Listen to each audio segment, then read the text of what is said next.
Bonjour, je vais vous parler aujourd'hui des vélos pliants.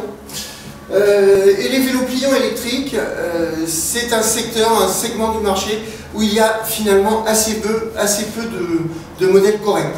On en a sélectionné deux qui sont très différents et qui donnent des sensations aux cyclistes très différentes. Le premier, c'est un eau de fil, ça s'appelle un PEPS, c'est le nom du modèle.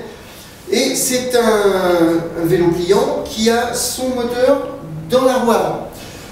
Il est à base de capteurs de rotation, ce qui fait que ça va être un vélo très puissant, mais qui va vous donner une sensation un petit peu de tout ou rien, un petit peu une sensation Solex, parce qu'une fois qu'il aura détecté que vous avancez, eh bien mon Dieu, le vélo va aller à 25, que vous appuyez fort ou pas sur les pédales. Sinon, c'est un vélo qui est très bien conçu, il a une selle suspendue très confortable, il se plie très rapidement, vous allez voir, on va vous passer un vélo plié tout à l'heure. Très bon vélo et surtout très puissant dans les côtes, très agréable. Le deuxième vélo qu'on a sélectionné, c'est un Gitane, c'est l'Origam 2. On l'a sélectionné parce que c'est le seul vélo pliant électrique qui a un moteur au pédalier.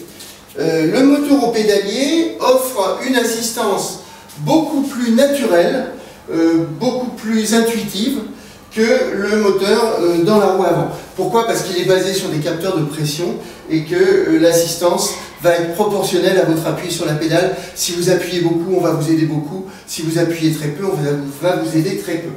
Malheureusement, ce vélo a un petit inconvénient, c'est que c'est le seul vélo qu'on a gardé en magasin chez Busibi et qui est encore en 26 volts. Le voltage d'une batterie va jouer beaucoup sur la puissance du moteur. Donc effectivement, ce moteur-là, ce vélo-là, va être plus puissant que le Gitane ici.